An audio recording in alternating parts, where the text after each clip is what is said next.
성령의 역사하심을 사모하라는 제목입니다. 오늘 사도행전 8장 1절부터 8절까지 본문을 보시면 초대교회 성도들이 경험한 세 가지 슬픔의 이야기가 나옵니다. 첫 번째는 돌에 맞아 숨진 스데반 집사님의 죽음입니다. 또 한 가지는 큰 박해가 임해서 예루살렘 교회에 있었던 성도들이 뿔뿔이 흩어지게 되는 아픔입니다. 또 한 가지는 빌립 집사가 사마리아 성에서 복음을 전하다가 처음 가보는 광야로 인도함을 받는 그러한 내용이 나옵니다. 그럼에도 불구하고 이런 슬픔, 이런 아픔은 생각하지 못한 상황인데 성령님이 함께 하시니 저들의 모든 아픔이 변하여 큰 기쁨으로 바뀌게 되는 줄로 믿습니다. 우리 새해를 맞이했는데 새해 맞이한 여러분들 삶 가운데도 어떤 아픔, 슬픔, 생각하지 못한 어려운 일이 있다 할지라도 우리 성령님이 함께 하시면 그것을 기쁨이 되게 하시고 축복이 되게 하시고 하나님께 쓰임받는 도구로 하나님께서 인도해 주실 줄로 믿습니다. 첫 번째, 세 가지 사건, 말씀드린 세 가지 내용인데 첫 번째 스데반 집사의 죽음과 관련된 내용이 우리 1절 말씀인데 1절 함께 읽어보시겠습니다. 그날에 예루살렘에 1절 다시 한번 읽어보시겠습니다. 사울은 그가 죽임당함을 마땅히 여기더라. 그날에 예루살렘에 있는 교회에 큰 박해가 있어 사도 외에는 다 유대와 사마리아 모든 땅으로 흩어지니라. 아멘. 1절에 보니까 사울은 그가 죽임당함을 마땅히 여기더라. 8장 우리 7장까지는 작년 12월 특세 때 나눴던 내용인데 7장 내용이 무슨 내용이냐면 그리스도의 복음을 전하다가 이 스데반 집사님이 돌에 맞아서 죽는 내용이 나옵니다. 스데반 집사님은 평신도 지도자예요. 그 초대교회에 없어서는 안 되는 아주 중요한 인물이에요. 그 성도들에게 이게 큰 슬픔입니다. 저 집사님이 왜 저렇게 죽어야 되느냐. 우리 교회 지도자 일꾼인데 왜 하나님이 저 귀한 사람을 데려가느냐. 근데 여러분 9장에 보면 놀라운 반전이 일어나는데 여기 1절에 뭐라고 말씀을 합니까? 사울은 스데반 집사가 죽임당함을 마땅히 여기더라. 그러니까 돌에 맞아 죽은 스데반 집사를 교회를 핍박하는 사울이라고 하는 청년 발 앞에 내려놓거든요. 근데 그 죽음을 보면서 사울이 뭐라고 고백을 해요?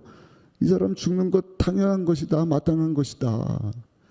근데 여러분 우리가 생각할 때 왜 스데반 집사가 죽어야 되느냐 생각을 하는데 9장 가서 보면 그의 죽음을 마땅히 여겼던 사울이라고 하는 사람이 변화받아서 바울이라고 하는 사람으로 하나님께서 일으켜 세우시는 것입니다.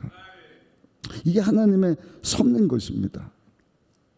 우리 생각은요 짧아요. 그래서 아이고 어떻게 저 사람이 있어야 되는데 어떻게 내가 붙잡고 있는 거 이거 없어지면 안 되는데 어떻게 그게 사라지면 막 그냥 괴로워하고 어쩔 줄을 모르고 모든 것이 끝난 것만 같이 절망하고 낙심하고 하지 않습니까? 아니 성령 충만한 스데반 집사님이 죽었으니 이제는 끝난 거 아니야. 근데 여러분 그 사람을 뛰어넘는 하나님의 위대한 일꾼을 하나님이 예비하셨으니 그것이 우리 잘 아는 사도 바울이 되는 것입니다. 할렐루야. 할렐루야.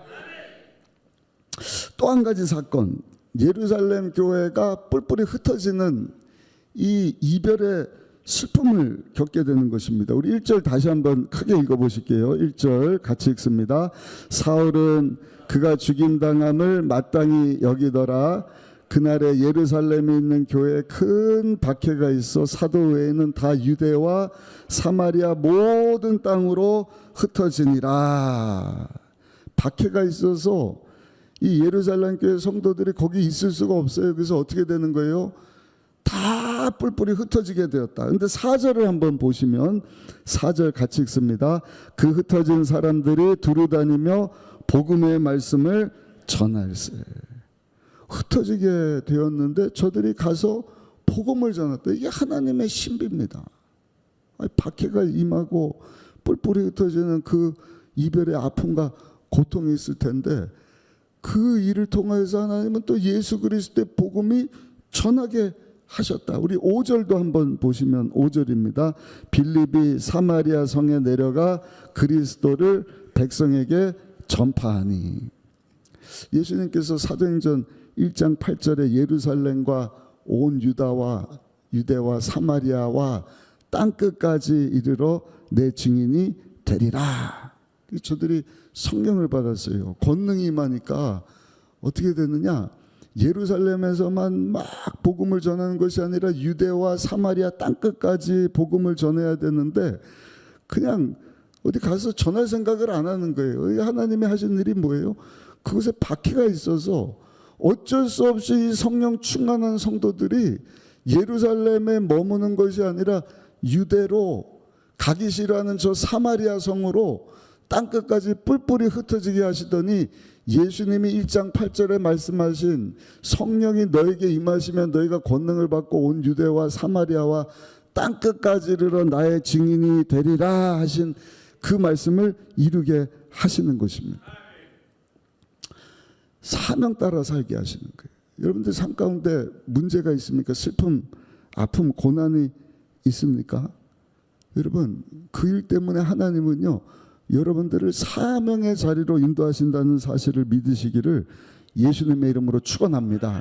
우리 1절을 다시 한번 읽어보실게요. 1절입니다. 사울은 그가 죽임당함을 마땅히 여기더라.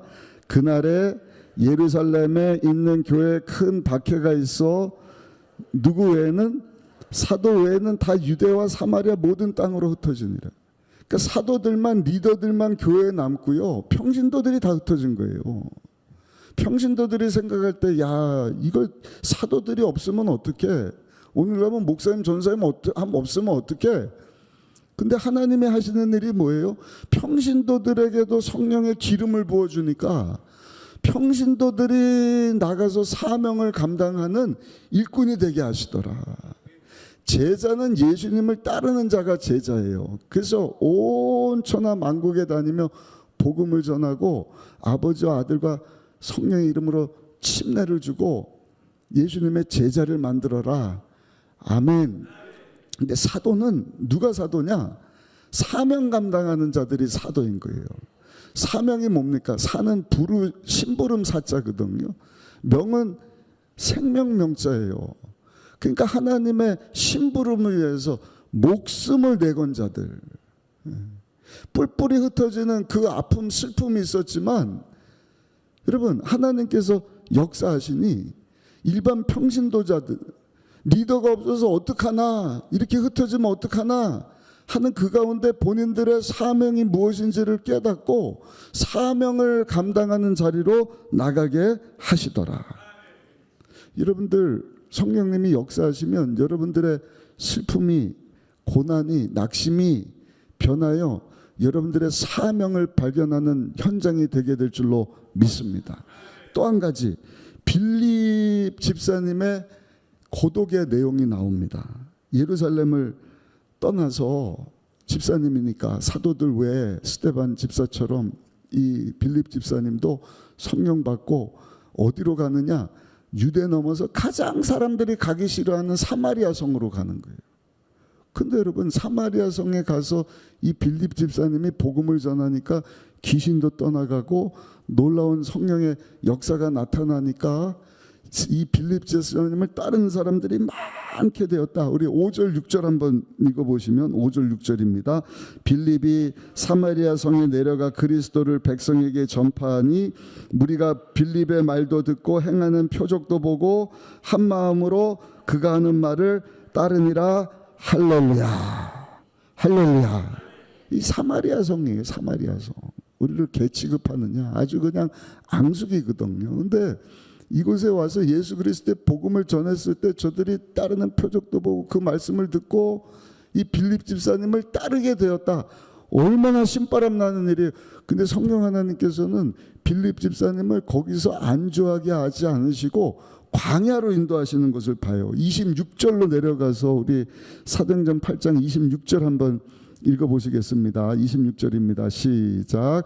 주의 사자가 빌립에게 말하여 이르되 일어나서 남쪽으로 향하여 예루살렘에서 가사로 내려가는 길까지 가라 하니 그 길은 광야라. 아니 사마리아 성까지 오게 하셔서 여기서 놀라운 사역을 감당하게 하시는데 왜 하나님이 또 느닷없이 광야로 인도하시느냐. 근데 그 광야에서 가사라고 하는 그 바닷가 길거리에서 누구를 만나는 거예요? 에디오피아, 아프리카 에디오피아의 국고를 여간다라고 하는 왕의 모든 국고를 맡은 내시를 만나게 하는 거예요. 그가 이사야서를 읽는데 도저히 알아듣지를 못하는 거예요. 근데 빌립 집사님이 성령의 인도하신 가운데 광야가 가갔고요. 아니 사마리아 성도 낯선데 사마리아 성보다 더 낯선 광야로 그냥 성령의 인도하심 따라 가다가 이 사람이 보통 사람이 아닌 말이 넷이지 에디오피아 겐닥의 모든 국고를 맡은 사람이지 않습니까? 우리로 하면은 뭐 재정부 장관 정도 되는 분이지 않습니까? 근데 이 사람이 여러분 이 빌립 집사님을 통해서 또 말씀을 깨닫게 되고 성령을 체험하게 되고 더 놀라운 일이 뭔지 아세요? 그 일 때문에 이 내시를 통하여 저 아프리카 대륙 이디오피아에 예수 그리스도의 복음이 전해지게 되는 거예요. 별로 감동이 없으시죠? 저는 이 말씀 준비하다가 너무 감동인 게 다음 주에 케냐를 가잖아요. 아프리카 케냐. 모르세요? 반응 좀 해보셔요. 어디 간다고요? 어디 가는지는 알고 계셔요?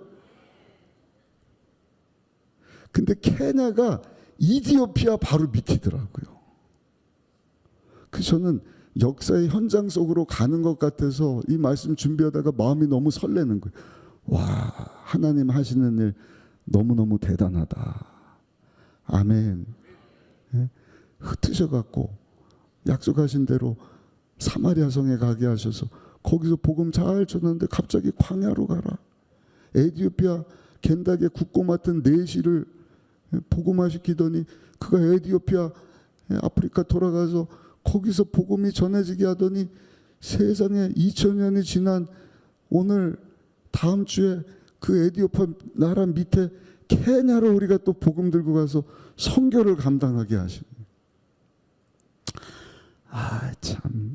제가 어제 3부 때는 말씀을 드렸거든요.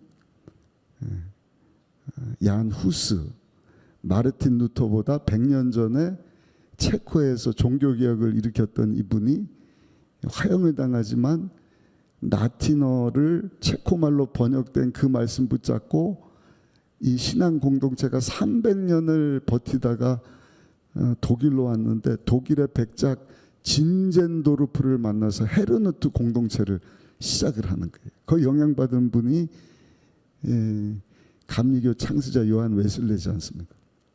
근데 여러분 제가 그들이 붙잡고 구약에서 한 구절 신약에서 한 구절 그 붙잡고 경건생활 하는 그 책 로중이라고 하는 그 책자 그게 여러분 그 제비 뽑기라고 하는 뜻, 말씀 뽑기라고 하는 뜻이거든요. 우리 송경신 예배 때 말씀을 뽑으셨는지 모르겠어요. 그 말씀 뽑기도 그걸 생각하면 야 이렇게 유래가 된 것이구나. 이게 무슨 재미삼아 뭐 하는 게 아니라 그 말씀 여러분들이 붙잡고요. 1년 동안 하나님 주신 말씀이다 생각하고 늘 묵상하고 그 말씀대로 나아가면 하나님께서 놀라운 일들을 이루어 주실 줄로 믿습니다. 근데 그 로징이라고 하는 책자를 제가 이렇게 사서 뭐 성경 2구절 읽고 밑에 잠깐 나오는 묵상 글 읽는 거 어려운 거 아니까 5분이면 끝나니까 제가 1월 1일부터 하려고 그 책자를 샀거든요. 근데 책자 딱 앞면에 보니까 와, 이 책자가요 시작된 지 297년이 됐더라고요. 별로 감동이 없으시네. 300년을 버텨오고 진젠도르프 헤르누트 공동체를 통해서 시작된 이 말씀이 1년, 2년, 3년, 300년 가까이 지나온 이 말씀을 제가 오늘날 붙잡고 하나님의 말씀을 묵상하면서 살아가고 있는 일, 우리 성도님들하고 나누는 일, 빌립 집사를 통해서 복음이 이디오피아 밑에, 에티오피아 밑에, 케냐에 복음 들고 가는 그 일을 여러분들이 후원하고 여러분 함께 기도해 주는 이 일이 참 신비하지 않습니까? 하나님의 역사하심인 줄로 믿습니다. 그래서 이 세 가지 이야기를 통해서 우리가 생각해 보고자 하는 몇 가지 교훈이 있는데, 첫 번째는요, 한번 따라 하실까요? 나의 고난을 잘 해석해야 합니다. 아멘. 여러분들의 슬픔을, 여러분들의 아픔을, 여러분들의 그 낙심거리를 잘 해석하셔요. 그래서 하나님의 섭리로, 지금은 모르지만 지나고 보면 하나님을 사랑하는 자, 곧 그 뜻대로 부르심을 입은 자들에게는 모든 것이 합력하여 선이 되게 하실 것이다. 그리고 그것이 나의 사명거리로 만들어 주실 것이다. 그것을 깨닫게 되면 여러분들의 그 슬픔을, 아픔을 해석하게 되면 문제는 끝이 나버리는 것입니다. 한번 따라 하실까요? 해석이 되면 문제는 끝이 납니다. 이 볼륨 조금만 키워주시면 좋겠어요. 잘 목소리가 안 들려요. 제가 목소리를 막 높이는 것 같은데, 다시요. 문제가 해석이 되면 문제는 끝이 납니다. 여러분들 인생 가운데 여러분들이 경험하고 있는 그 모든 것 하나님이 허락하시지 않으면 허용되는 것이 하나도 없어요. 하나님 우리의 머리카락까지 세신받을 뿐만 아니라 참새 한 마리 떨어지는 것도 하나님의 뜻이 아니면 그 일이 이루어지지 않는다 말씀을 하지 않습니까? 이번 특세 기간 동안에 오늘 기도하실 때 성령 하나님 오셔서 내 이 모든 삶의 고난, 고통, 문제를 재해석할 수 있도록 은혜를 베풀어 주옵소서. 기도할 수 있으시기를 예수님의 이름으로 축복합니다. 그리고 그 고난 속에서 한번 따라 하실까요? 내가 할 일을 찾아야 합니다. 사명을 감당하는 것입니다. 제자들이 뿔뿔이 흩어졌는데 성령 받은 자들이 흩어졌다고 아무 일도 안 한 것이 아니라 저들이 사명을 발견한 거예요. 그제서야 깨닫는 거예요. 사도행전 1장 8절에 너희가 성령을 받으면 권능이 임해서 예루살렘에 머무는 것이 아니라 유대 땅, 온 유대 땅, 사마리아 땅끝까지 가서 복음을 전한다고 하셨는데, 와, 이 말씀을 이루시려고 약속하신 성령을 주시고 핍박을 주셔서 우리로 하여금 온 유대 땅으로 사마리아 성까지 땅끝까지 가게 하시는구나. 아멘. 그리고 사명 따라 살게 하시는 거예요. 사울도 마찬가지입니다. 스데반 집사가 돌 맞아 자기 발밑에 죽어가는 거 그거 당연히 여겼던 사람인데, 여러분 이 사울이 성령 하나님을 만나게 되니 이제는 핍박하던 예수를 위해서 자기 생명을 내어놓고 사명을 감당하는 사명자의 삶을 살게 되지 않습니까? 빌립 집사도 마찬가지예요. 하나님이 흩으셔서 사마리아 성 갔는데 거기서 끝나는 것이 아니라 생전 가보지도 못한, 아니 여기가 편한데 왜 광야로 인도하시나?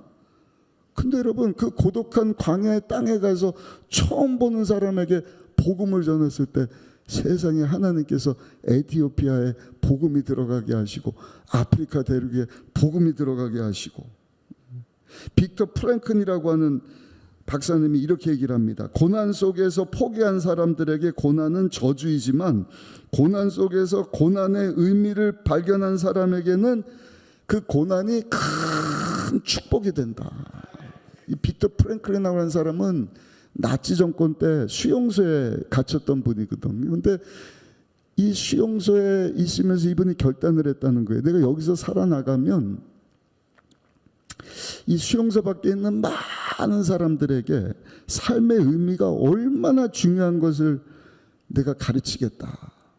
세계 도처에 다니면서 많은 사람들에게 삶의 의미, 이 끈질긴 생존력의 진리를 내가 죽지 않고 살아나가서 많은 사람들에게 전해야겠다.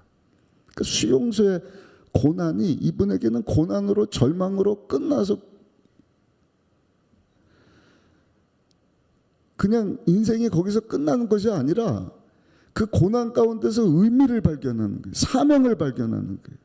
야, 이런 고난 가운데서도 끈질긴 이 생존의 능력, 하나님이 허락하신 이 생명 허투루 낭비해서는 안 된다 하는 것을 수용소 밖에 자유롭게 사는 저 많은 사람들에게 전해야지.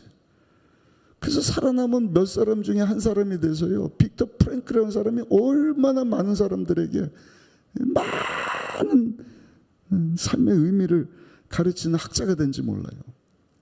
같은 포로 수용소가 아니라 다른 포로 수용소에 같은 시기에 갇혀 있었던 코리 텐붐 여사, 이분도 똑같습니다. 수용소 갇혀서 이분도 여자잖아요. 그 안에서 얼마나 많은 어려운 일을 겪었겠어요. 근데 이분이 그 안에서 발견한 것이 뭔가, 자기가 그 수용소에서 고난당하는 것보다 더 안타까운 일이 뭐냐면, 자기를 그렇게 힘들게 하는 저 나치 정권의 저 병사들이 너무 불쌍해 보이더래요. 증오로 가득 차고 미움으로 가득한 저 사람들을 보면서 이 코리 텐붐 여사의 마음이 너무너무 슬펐다는 거예요. 그 수용소에 있으면서 이렇게 선언을 했다 그래요. 난 이곳에서 반드시 살아남아서 저 증오밖에 모르는 짐승 같은 사람들에게 하나님의 사랑을 전해야겠다. 나를 증오하고 많은 사람들을 미워하는 저들에게 하나님이 어떤 분이시고 하나님의 사랑이 무엇인지를 내가 죽지 않고 반드시 살아남아서 저들에게 예수 그리스도의 복음을 전해야겠다. 그래서 낙심 가운데 절망 가운데 이분이 그냥 포기하고 끝나는 인생이 아니라 이분 또한 살아남아서, 여러분, 남은 삶 동안 독일의 많은 사람들에게, 세계 많은 사람들에게 하나님의 사랑의 복음을 전하는 전도자의 삶을 살게 되었다는 것입니다. 여러분 기억하시기 바랍니다. 여러분들 삶 가운데 당면하고 있는 모든 문제나 고통에는요, 하나님의 뜻이 있다는 것입니다. 여러분들 통하여서 하나님께서 새해에도 영광을 받으시려고 오늘 기도하실 때 하나님 이것을 재해석하게 하여 주옵소서. 하나님의 섭리와 주권을 믿게 하여 주옵시고 이것을 통하여서 나의 사명을 발견하게 하여 주옵시고 남은 삶 동안 사명 따라 살게 하여 주옵소서. 마지막 세 번째 중요한 것 한번 따라 하실까요? 성령의 불붙는 성도가 되어야 합니다.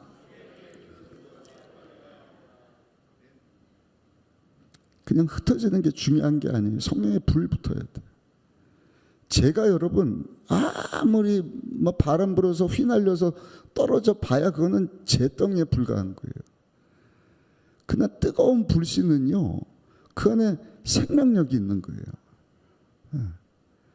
그 불씨는요, 가는 곳마다 놀라운 역사를 일으키지 않습니까? 오늘도 제가 아침에 오는데 오면서 많은 교회들이 있더라고요. 장로교회 같은 데도 막 줄 서서 새벽 기도 가는 분들 보면서 참 도전이 됐어요. 오늘 아침에도 우리 교회 많이들 나오셨는데, 여러분 그냥 특세니까 그냥 마지못해 안 나오면은 뭐 전화 오고 뭐 이래서 그렇게 나오는 우리 성도님들이 아니라, 주여 내가 이번 특세 동안 성령의 불을 받아야겠습니다. 내 인생의 모든 문제 성령의 능력이 임하면 해결될 것을 내가 믿습니다. 성령님 나에게 불같이 임하여 주옵소서. 이게 흩어진 성도들이 다 누구예요? 그냥 잿덩이처럼 흩어진 자들이 아니에요. 다 성령의 불 받은 자들이에요. 권능 받은 자들이 흩어지니까 가갖고 복음을 전했다 4절 5절에 말씀을 하잖아요. 그 핍박자 사울이 여러분 성령을 받으니까 가는 곳마다 예수 그리스도의 복음을 사명 발견하고 전하는 삶을 살지 않습니까? 어떻게 합니까? 고린도전서 6장 3절에 보니까 형제들아 너희 가운데서 성령과 지혜가 충만하여 너희들보다 내가 방언으로, 고린도서 14장 18절에 보니까 내가 너희 모든 사람보다 방언을 더 말함으로 하나님께 감사하노라. 그러니까 사도 바울이 성령을 받으니까 사명을 발견하고 땅끝까지 이르러서 복음을 전하는 주님의 일꾼이 된 것입니다. 할렐루야. 빌립 집사님도 마찬가지예요. 뭐 예루살렘 교회에서도 잘 지내지 않았겠습니까?